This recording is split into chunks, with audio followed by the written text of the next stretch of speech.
नमस्कार, टु दी पोइन्टमा स्वागत छ। म राजीव खत्री। पूर्व राजाप्रति आक्रोश हुँदै प्रचण्डले भनेछन् भाइमारा र मूर्ति चोरले धेरै चुरीफुरी गर्दैछन्। 5000 व्यक्ति हत्याको स्वीकार गर्ने प्रचण्डले ज्ञानेन्द्र शाहलाई भाइमाराको आरोप लगाएछन्। सुन तस्कर अघि पछि लिएर मूर्ति चोरलाई मन्त्री बनाउने उही व्यक्ति प्रचण्ड ज्ञानेन्द्र शाहलाई मूर्ति चोरको आरोप लगाउँछन्। छी छी छी छी, राजनीति कति कमिना हुन्छ, आफ्नो मुखमा आफै थुक्छन्। जनले भन्दैछन् रेकर्डमा 17000 स्वीकारोक्ति, 5000 को वंश ढाल्ने रक्त बीजहरूले बुद्ध बन्न नखोजे हुन्छ। हुन पनि हो, यिनीहरूको एकाएक एक कर्मको फाइल जनता सामुन्ने छ। ढिलो चाँडो हिसाब पक्कै हुन्छ। झुट, मक्कारी, गद्दारी, अफवाह, भ्रमको साम्राज्य ढल्ने निश्चित भएपछि मूर्तिका मनगणन्ते कुरा सामुन्ने ल्याइयो। आफ्नो मुखको कालो नहेरेर अरूको कमिजको दाग कोट्याइयो। मूर्ति चोर भाइमारा जस्ता अपुष्ट भ्रम फैलाउने हरकतबाट बाहिर नआए प्रचण्डका लागि हेग धेरै टाढा नहुन सक्छ। हेगमा आफ्ना पकेटका कार्यकर्ता, न्यायाधीश, सरकार हुँदैनन्। निराधार आरोपले आफ्ना कुकर्म लुक्दैन। त्यति बेला भारी पर्नेछ, करारा जवाब मिल्नेछ। उता केटाहरू फागु खेल्दा समेत फलाना चोर देश छोड भन्न थालिसके। यता मरिचे महाराजहरू अझै आफू अति लोकप्रिय छु भन्ने ठानेर पूर्व विशिष्टलाई आजीवन सुविधा दिन लागेका छन्। पूर्व विशिष्टहरूलाई आजीवन भत्ता सहितको सेवा सुविधा दिने निर्णय 2081 साल फागुन 9 गते मन्त्री परिषदले पारित गरेको देखिन्छ। गाउँका स्कुलले न जाडो छल्न सक्छ, न बर्सात ठेक्न सक्छ। गाउँका बिरामीले न औषधि पाउँछन्, न एम्बुलेन्स।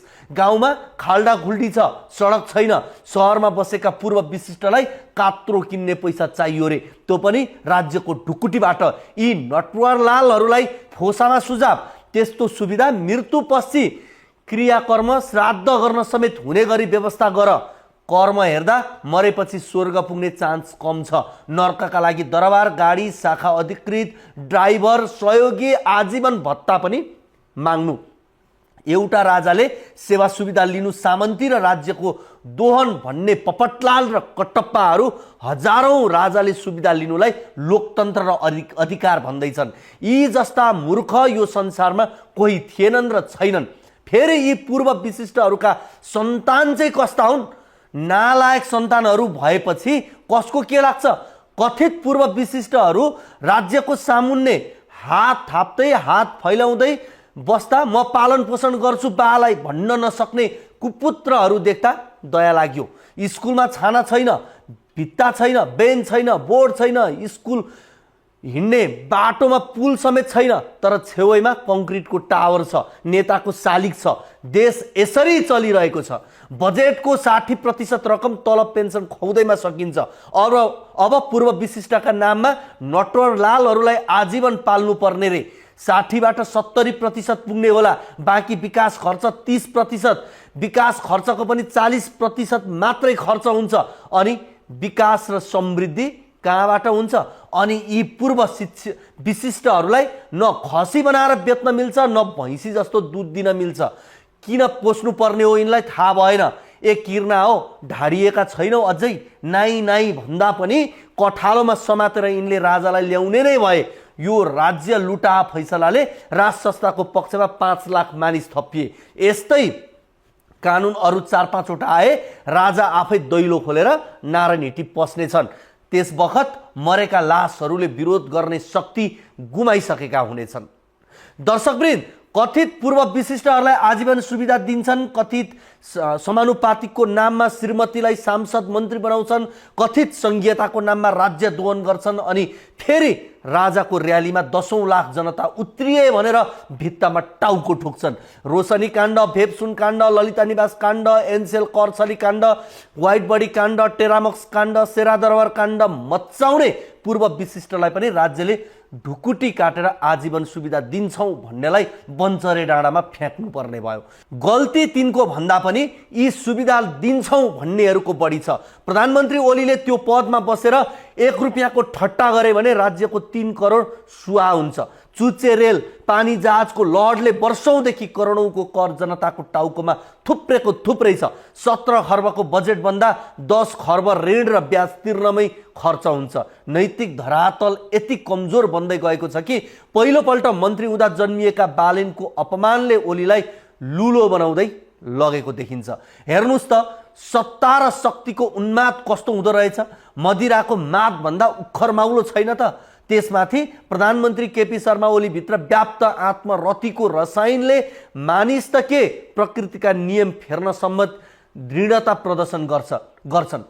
उनले मरिच रुखमा फलाइ मात्रै दिँदैनन्, सूर्य उदाउने अस्ताउने समय, त्यस्तै गरी वेदका ऋचा रुखको रङ पानी बग्ने, धर्म हावाको गति, महाभारत रामायणका कथा फेर्ने घोषणा गरिदिन सक्छन्।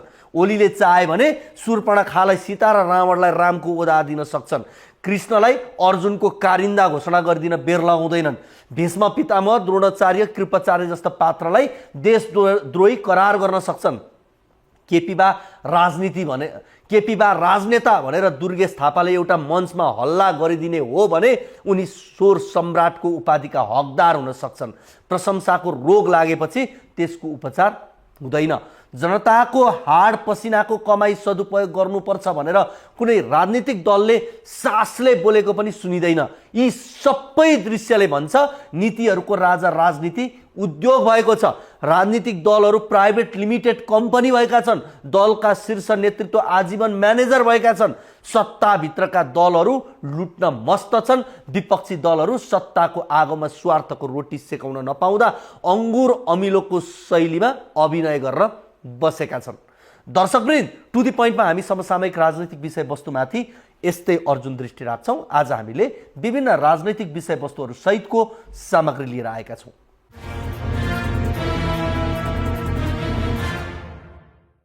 कार्यक्रमको सुरुवातमा पहिलो रिपोर्ट, विकास निर्माण र सार्वजनिक सेवा प्रवाहलाई प्रभावकारी बनाउन नसकेको भन्दै सरकारको आलोचना भइरहेको बेला सरकारले पूर्व विशिष्ट पदाधिकारीहरूका लागि राजकीय सुविधाको वर्षात गराउने तयारी गरिरहेको छ।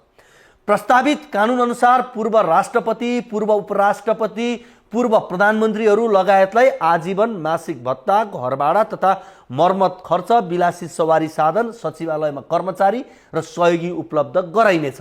यसरी राज्य ढुकुटीबाट विशेष वर्गका लागि भव्य जीवनशैलीको ग्यारेन्टी गर्ने सरकारी योजना बाहिर आएपछि चौतर्फी आलोचना सुरु भएको छ। हेरौँ यो रिपोर्ट। लुट्न सके लुट कान्छा, लुट्न सके लुट, अरू देशमा पाइँदैन, नेपालमै छ छुट।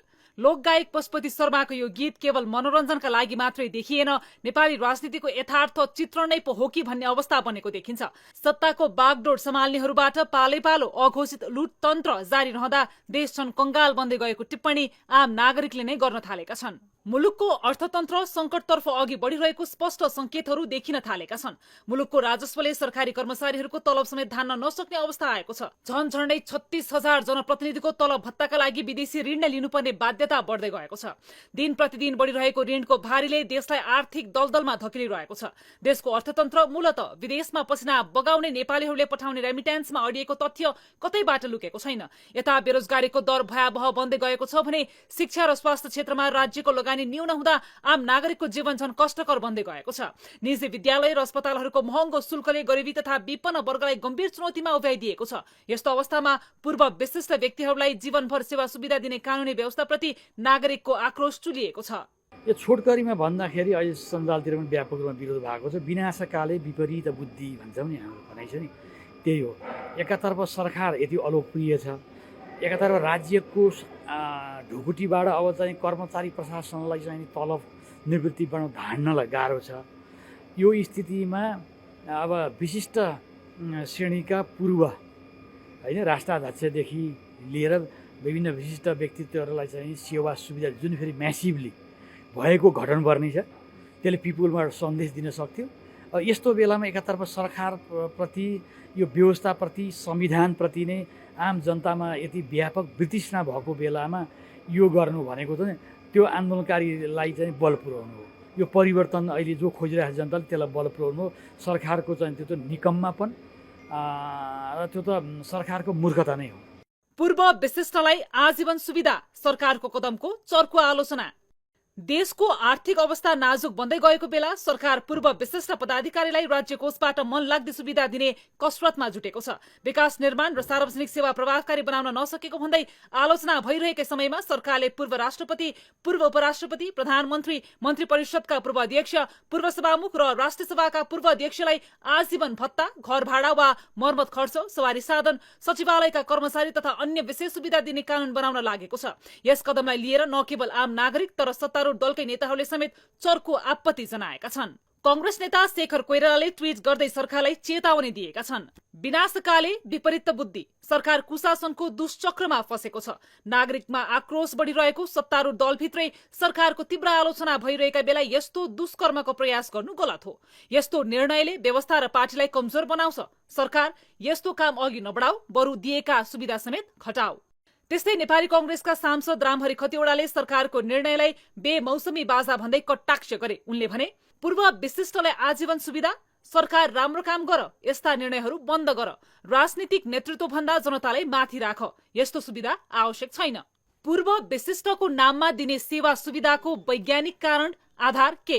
राजनीतिलाई सेवा ठान्नेले राज्यबाट भरण पोषणको अपेक्षा किन गर्ने? जनताको श्रम, कर, पसिनाले राज्य सञ्चालन हुनै नसक्ने स्थितिमा पनि किन चाहियो मस्तो सुविधा? देश सञ्चालनमा आर्थिक सङ्कट देखिरहेको बेला यस्ता सुविधा दिने कुराले गणतन्त्रको रक्षा गर्न सक्छ वा सक्दैन? हेक्का कसले राख्ने? छिटफुट विरोध गरे जस्तो देखिए पनि के यो निर्णायक रूपमा सरकार विरुद्धको कदममा परिणत हुन्छ? जनताले चाहेको प्रश्नको उत्तर यही हो सायद।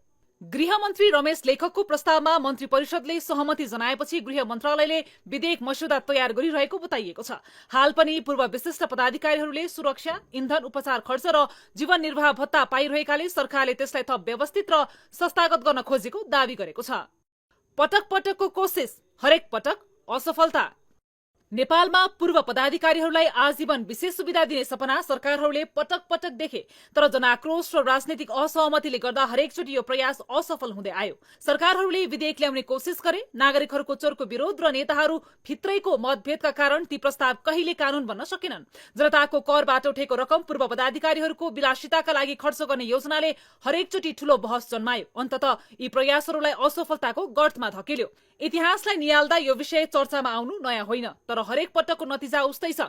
जनताको असन्तुष्टि, सडकमा विरोध अनि सरकारको पछि हट्ने बाध्यता।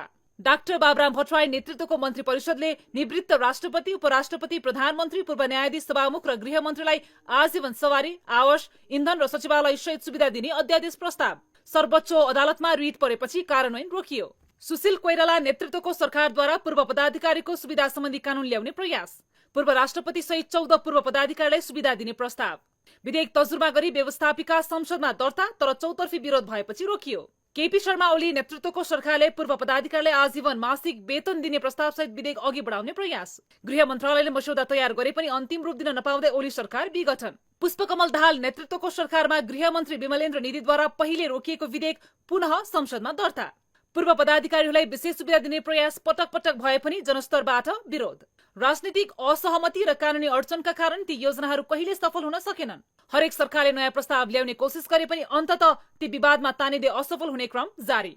यस्तो छ पूर्व राष्ट्रपति तथा पूर्व पदाधिकारीहरूका लागि विशेष सुविधा प्रस्ताव। मासिक वृत्ति, पूर्व राष्ट्रपतिलाई मासिक 50,000 रुपैयाँ, पूर्व उपराष्ट्रपतिलाई मासिक 40,000 रुपैयाँ। आवास खर्च, काठमाडौँमा घर नभएकाहरूका लागि पूर्व राष्ट्रपतिलाई मासिक 2 लाख रुपैयाँ भाडा, अन्य पदाधिकारीलाई मासिक 75,000 रुपैयाँ भाडा। काठमाडौँमा घर भएकाहरूका लागि पूर्व राष्ट्रपतिलाई 1 लाख रुपैयाँ घर मर्मत खर्च, अन्य पदाधिकारीहरूलाई 37,500 रुपैयाँ घर मर्मत खर्च। सवारी साधन सुविधा, सरकारी ढुकुटीबाट प्रत्येकलाई एक वटा सवारी साधन, निजी सवारी साधन प्रयोग गर्नेहरूलाई मासिक 25,000 रुपैयाँ मर्मत खर्च। इन्धन सुविधा, पूर्व राष्ट्रपतिलाई बहालवाला मन्त्री सरह, अन्य पूर्व पदाधिकारीलाई राज्य मन्त्री सरह। निजी सचिवालय, पूर्व राष्ट्रपतिका लागि उच्च सचिव स्तरका 1 जना कर्मचारी, सवारी चालक, कार्यालय सहयोगी। अन्य पूर्व पदाधिकारीका लागि शाखा अधिकृत 1 जना, सवारी चालक 1 जना, तलब सरकारी ढुकुटीबाट उपलब्ध गराइने। सुरक्षा व्यवस्था, सुरक्षाकर्मी सेना, नेपाल प्रहरी र सशस्त्र प्रहरीबाट उपलब्ध गराइने। पूर्व पदाधिकारीहरूको अवकाश भएको कार्यालयबाट अन्य सुविधाहरूको व्यवस्था हुने। वार्षिक बजेटबाट यी सुविधाका लागि रकम छुट्याइने। पूर्व पदाधिकारीका लागि राज्यले आवश्यक परे सुरक्षाकर्मीको व्यवस्था गरिदियो भने पर्याप्त हुने, तर अरू सबै विशेष सुविधा कटौती गरिनुपर्ने जानकारहरू बताउँछन्। विशिष्ट श्रेणीलाई जुन ढङ्गको चाहिँ नि सेवा सुविधाका त्यो शर्तहरू अहिले सार्वजनिक भए आज मिडियामा, त्यसले अहिले हामी यति नै सुरक्षा दिनु दायित्व त मैले भनिहालेँ दिनुपर्छ। केही न केही राष्ट्राध्यक्ष भइसकेका व्यक्ति गर्नै हुन्न भन्ने होइन, तर पेन्सन दिने त तपाईँ पेन्सन खाने भने त यो त राजनीति भनेको सेवा हो, समाज सेवा हो। पेन्सन खाने हो भने जागिर खान जानु पर्यो, यो जागिर होइन नि।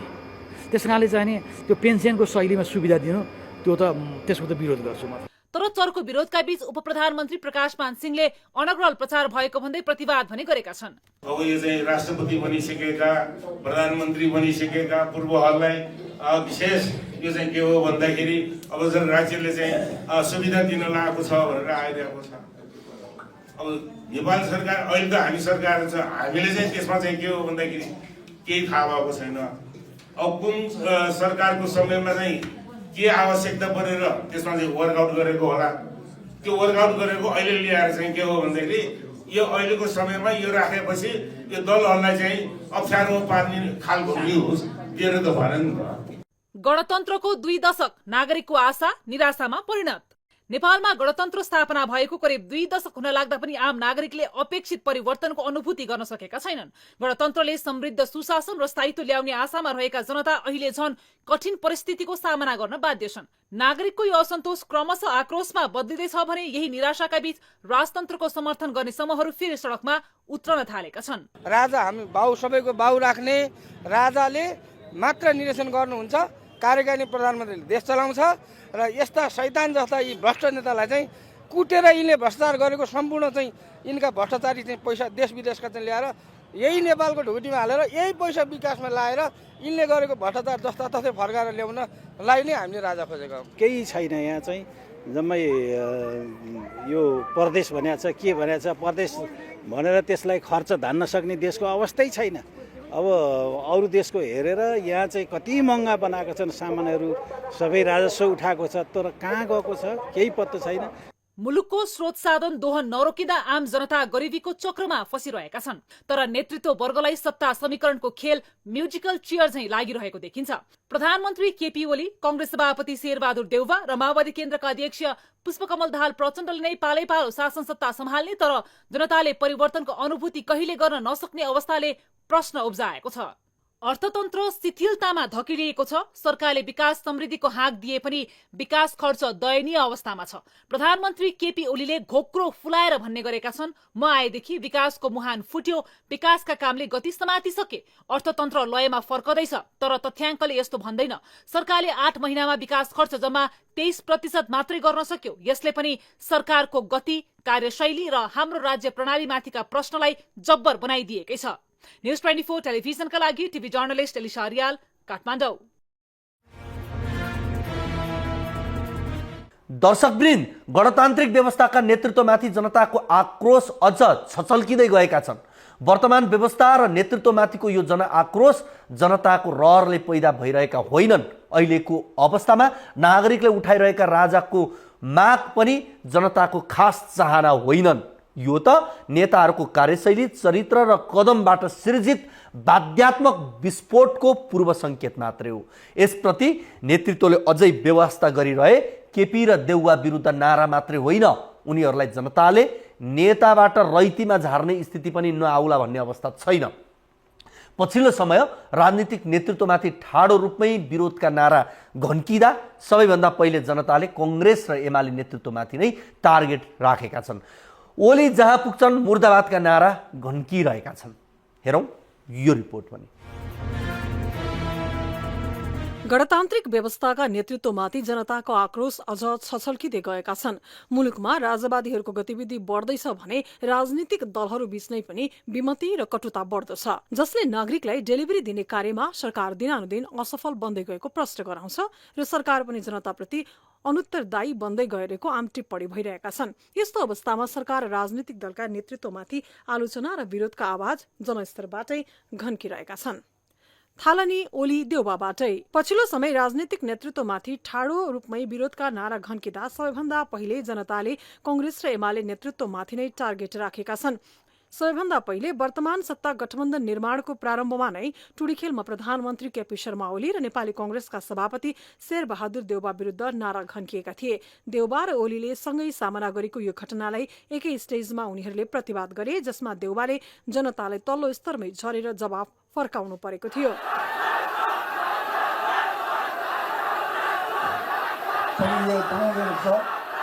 जति बोलेको पनि बोल्नु होला, सुन्नु के जति पनि गर्नुहोस्, जति कराउने मिल्छ कराउनुहोस्, जति कराउने मिल्छ कराउनुहोस्। लाज पनि छैन, अथवा काकै बुझ्छौँ लाज पनि होइन, अथवा काकै बुझ्छौँ लाज छैन। के हो नेपालको संस्कृति, के हो नेपालको चलन, के सिकेर आएको बन्दासन।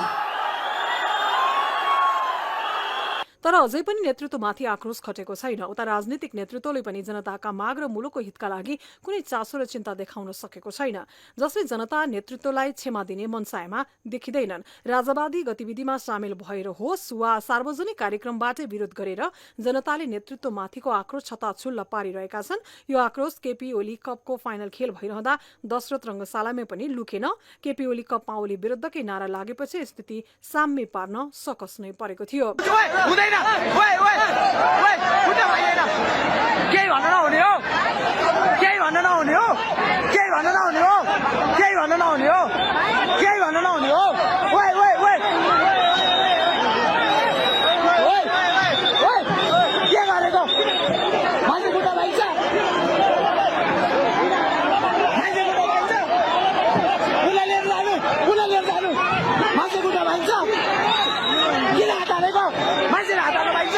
रंगशालाको यो विवादको विषय संसदमा समेत पुग्यो, तर सरकारले आफ्ना कमजोरी सुधार्न र जनताप्रतिको उत्तरदायित्व बोध गर्न अझै आवश्यक ठानेको छैन। होलीमा पनि ओलीको विरोध। बिहिबार बसन्तपुरमा आयोजित होलीको कार्यक्रममा पनि जनस्तरबाटै प्रधानमन्त्री केपी शर्मा ओली विरुद्ध खुलमखुला नारा लागेको थियो। मुलुकमा राजावादी गतिविधि तीव्र रूपमा बढ़िरहेको छ। सरकार यो गतिविधिलाई खास मतलब राख्न चाहिरहेको छैन। यस्तो अवस्थामै बसन्तपुरमा चलेको होलीको कार्यक्रममा पनि ओली विरुद्ध नारा लागेको हो।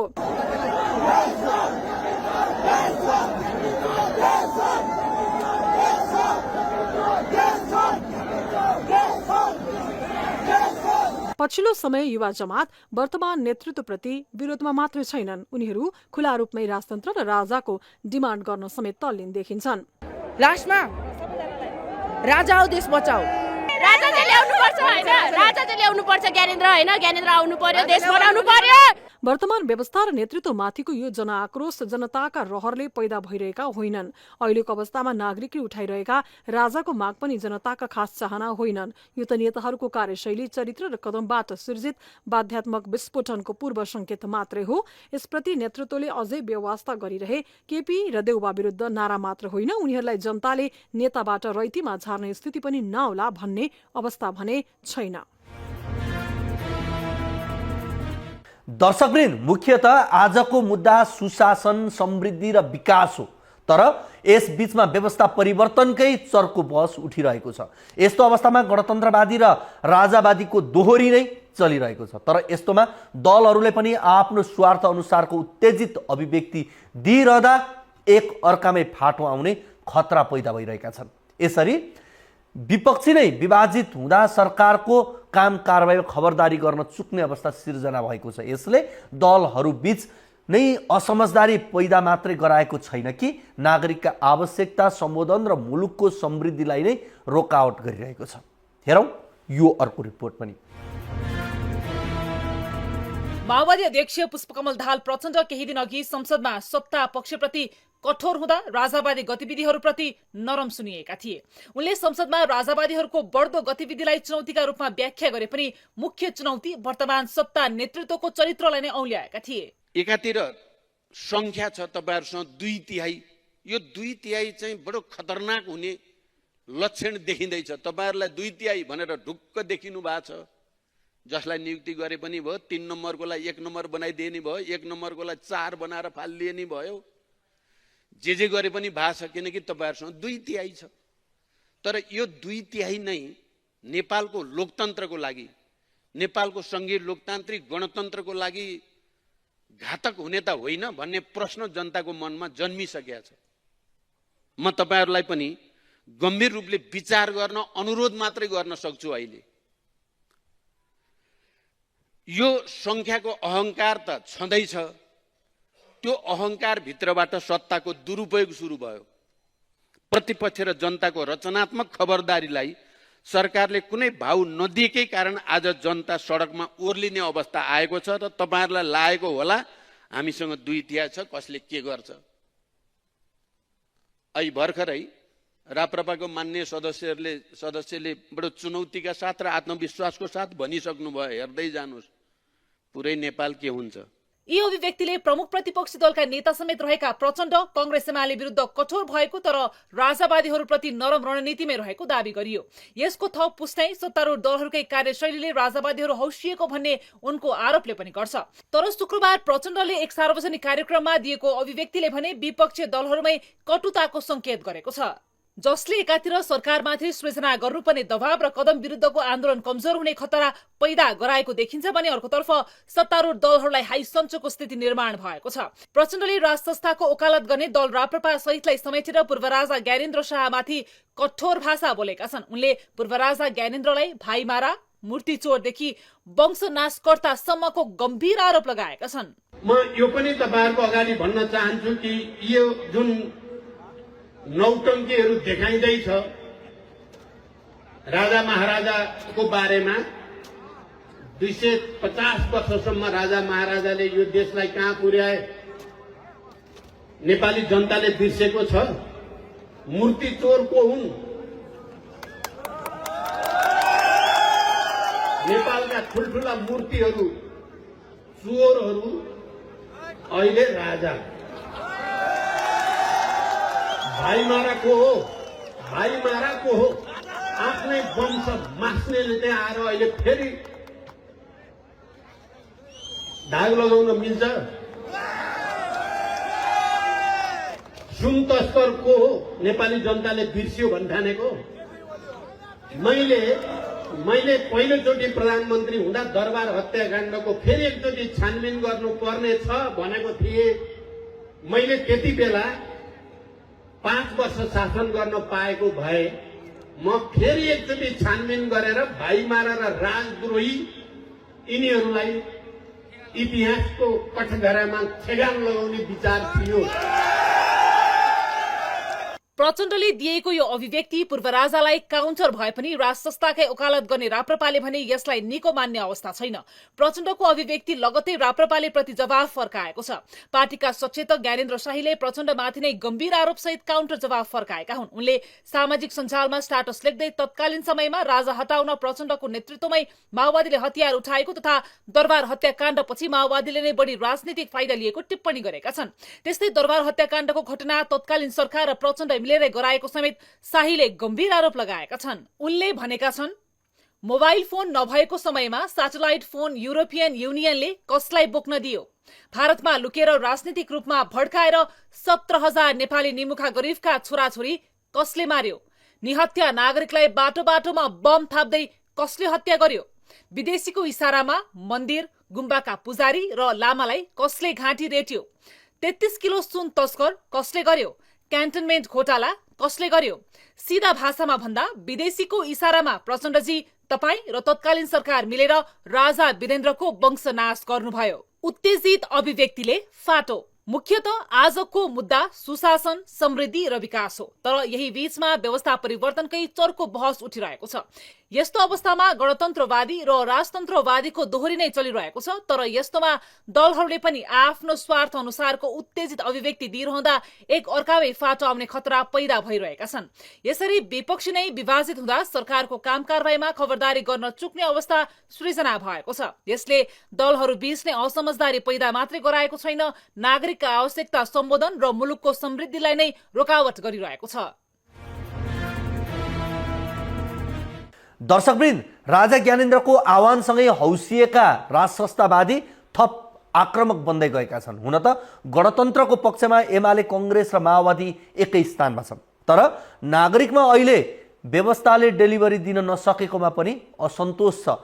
व्यवस्थालाई प्रभावकारी बनाउन गणतन्त्रवादी बीच नै समस्या समाधानका लागि सहकार्यको विकल्प छैन। प्रचण्ड, ओली र देउवा बीचको मनस्थिति अहिले सहकार्य भन्दा पनि प्रतिस्पर्धामै छ। आपसमा रहेको प्रतिस्पर्धा भावकै कारण राज संस्थावादीको प्रतिरोध कमजोर बन्ने पक्का छ, जसले राज संस्थावादीलाई हौस्याएको छ। हेरौँ यो रिपोर्ट।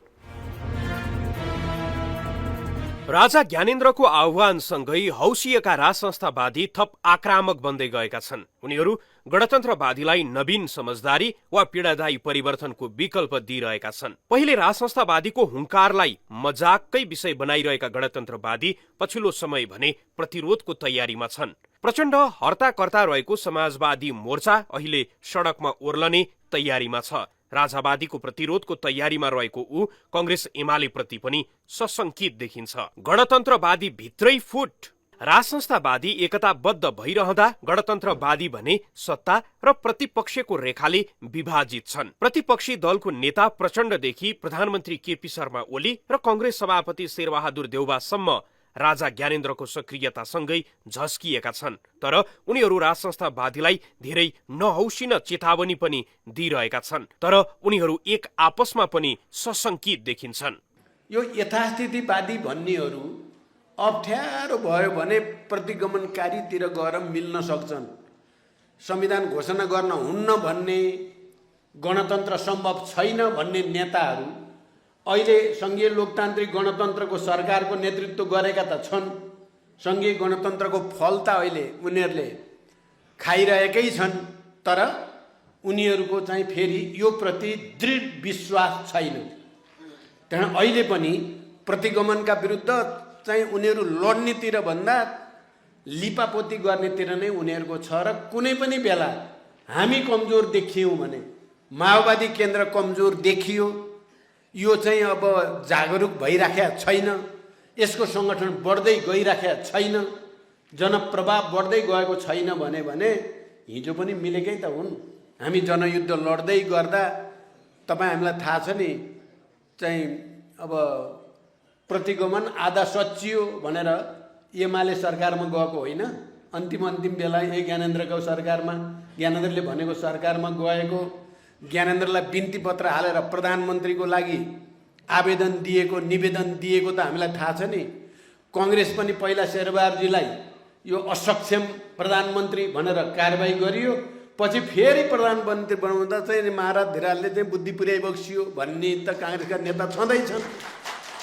त्यसकारण कमरेडहरू हामी उनीहरूमाथि भर परेर संघीय लोकतान्त्रिक गणतन्त्रको रक्षा होला भनेर सोचियो भने त्यो हामी भ्रम मात्रै हुने भयो।